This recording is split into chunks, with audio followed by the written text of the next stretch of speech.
नमस्कार मित्रांनो, स्वागत आहे तुमचं पुन्हा एका नवीन व्हिडिओमध्ये। या व्हिडिओमध्ये आपण तुम्ही इंडियन पोस्ट पेमेंट बँकची फ्रँचायझी स्कीम घेऊन कशा प्रकारे महिन्याला 50 ते 60 हजार रुपये कमवू शकता ते आपण या व्हिडिओमधून पाहणार आहोत। मित्रांनो, या व्हिडिओमध्ये आपण तुम्ही इंडियन पोस्ट पेमेंट बँकमध्ये कोणत्या सर्व्हिसेस देऊ शकता, त्याच्यासाठी एलिजिबिलिटी क्रायटेरिया काय आहे, याच्यासाठी कोणकोणते डॉक्युमेंट्स लागणार आहे, कशा प्रकारे ॲप्लिकेशन करायचं आहे, ॲप्लिकेशन क्रायटेरिया काय आहे, याची संपूर्ण माहिती आपण या व्हिडिओमधून पाहणार आहोत। व्हिडिओ शेवटपर्यंत बघा आणि जरी चॅनलवर नवीन असाल तर चॅनल सबस्क्राईब करून घ्या, जेणेकरून असेच आमचे नवनवीन व्हिडिओ तुमच्यापर्यंत पोहोचत राहतील। चला तर सुरू करूया मित्रांनो, पोस्ट ऑफिसची फ्रँचायझी स्कीम कशी घ्यावी तेही मी तुम्हाला या व्हिडिओमधून सांगणार आहे। व्हिडिओ शेवटपर्यंत बघा। भारतीय टपाल विभाग वेळोवेळी पोस्ट ऑफिस फ्रँचायझीसाठी अधिसूचना जारी करतो। पोस्ट ऑफिस फ्रँचायझी खरेदी करण्यास इच्छुक असलेली कोणतीही व्यक्ती इंडिया पोस्टच्या अधिकृत वेबसाईटला भेट देऊन ऑनलाईन फॉर्म डाउनलोड करू शकते। यासोबत तुम्हाला काही महत्त्वाच्या कागदपत्रांची आवश्यकता असेल, ज्याची माहिती तुम्हाला मी पुढे व्हिडिओमध्ये देणार आहे।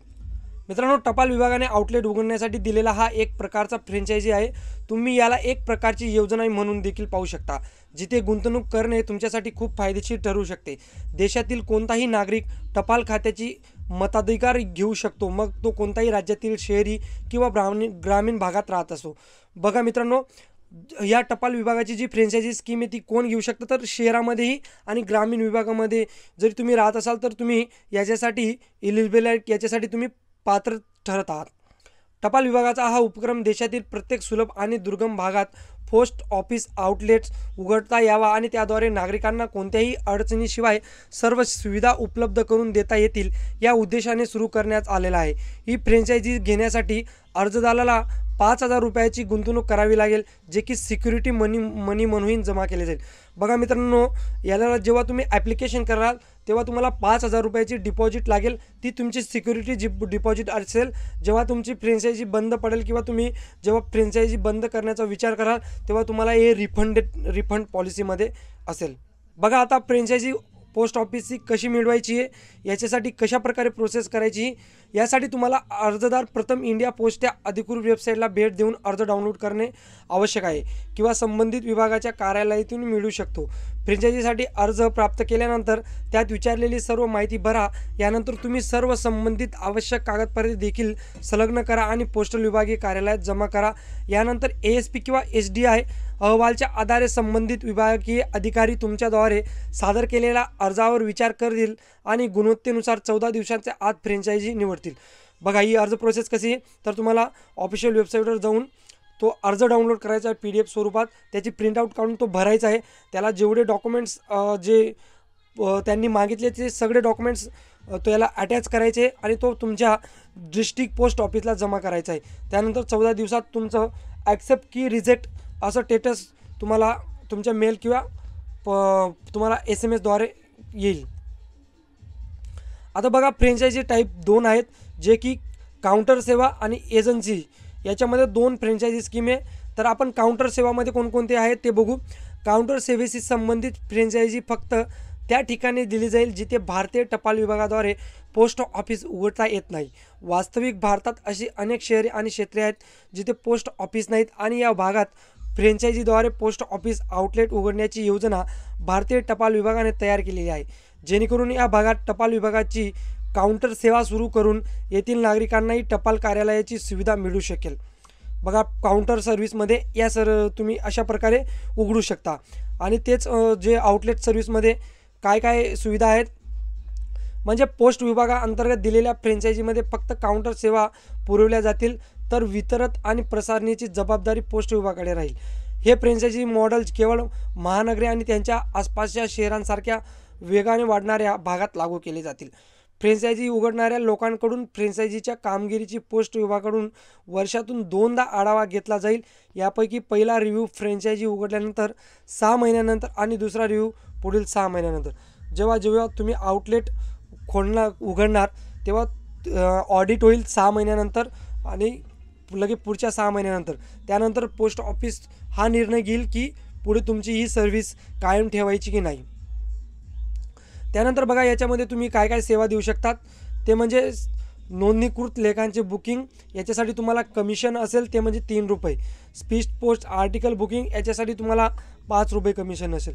आणि मनी ऑर्डरचे बुकिंग, मनी ऑर्डरच्या बुकिंगवर 100 ते 200 रुपयेपर्यंत कमिशन. 200 रुपयेपेक्षा जास्त मनी ऑर्डरच्या बुकिंगवर कमिशन 3.5 रुपये ते 5 रुपयेपर्यंत एवढं कमिशन याला राहील. त्यानंतर दर महिन्याला 1000पेक्षा जास्त रजिस्ट्री किंवा स्पीड पोस्ट आर्टिकल जरी तुमच्याकडे आले तर 20% अतिरिक्त कमिशन तुम्हाला मिळेल.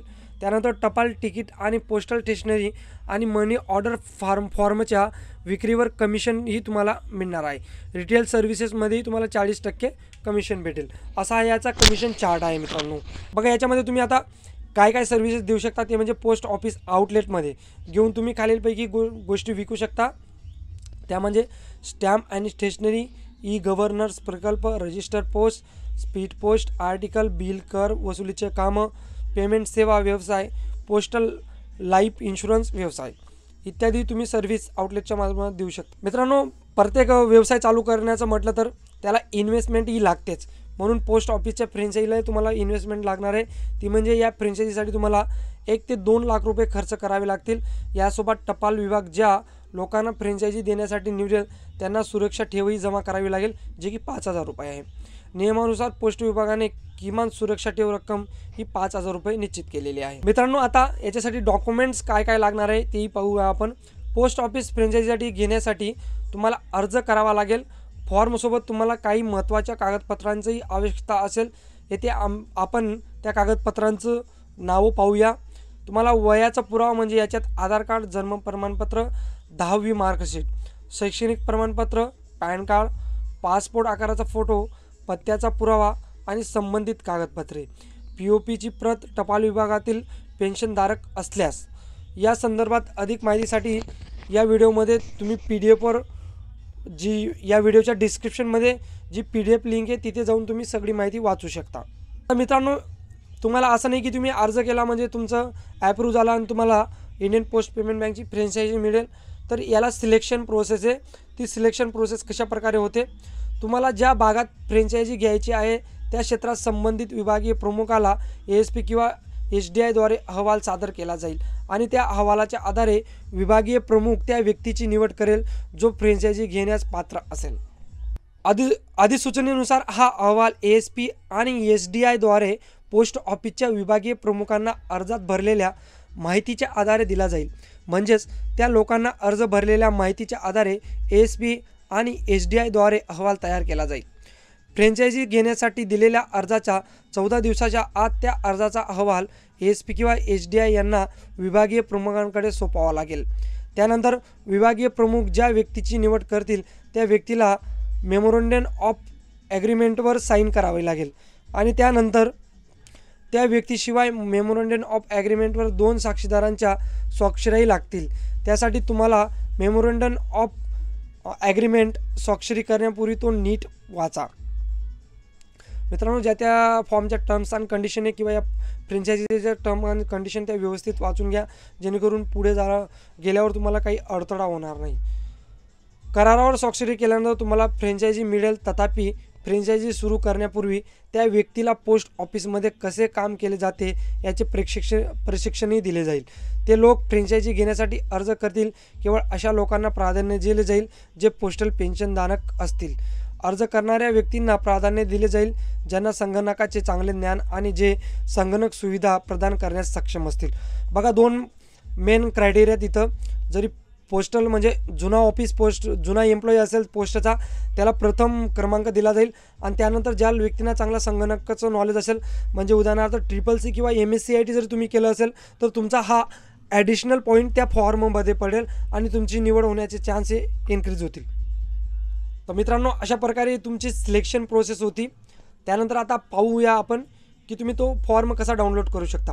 मित्रांनो, तुम्हाला सिम्पली मी आपल्या डिस्क्रिप्शनमध्ये डायरेक्ट इंडियन पोस्ट पेमेंट बँकची वेबसाईट दिलेली आहे. तिथे जाऊन तुम्हाला तो PDF फॉर्म फ्रंटलाच दिसून जाईल. तो डाउनलोड करा, प्रिंट काढा आणि त्याच्यावर जेवढी माहिती आहे तेवढी भरा. त्याच्यासोबत हे डॉक्युमेंट्स अटॅच करा. त्यानंतर तुमच्या नजदीकच्या किंवा डिस्ट्रिक्ट पोस्ट ऑफिसला जा आणि तो फॉर्म सबमिट करा. बघा मित्रांनो, अशा प्रकारे हा फॉर्म आहे बघा. ॲप्लिकेशन अशा प्रकारे टर्म्स आणि कंडिशन आहेत, या तुम्ही व्यवस्थित वाचू शकता. या फॉर्मची मी लिंक ही आपल्या व्हिडिओच्या डिस्क्रिप्शनमध्ये दिलेली, तर तिथे जाऊन तुम्ही हा फॉर्म डाउनलोड करू शकता. मित्रांनो, जरी व्हिडिओ आवडला असेल तर चॅनल सबस्क्राईब करून घ्या, जेणेकरून असेच आमचे माहितीपूर्वक व्हिडिओ तुमच्यापर्यंत पोहोचतील. आणि आपल्याला एका महिन्यात 1 मिलियन सबस्क्राईब करायचं आहे मित्रांनो.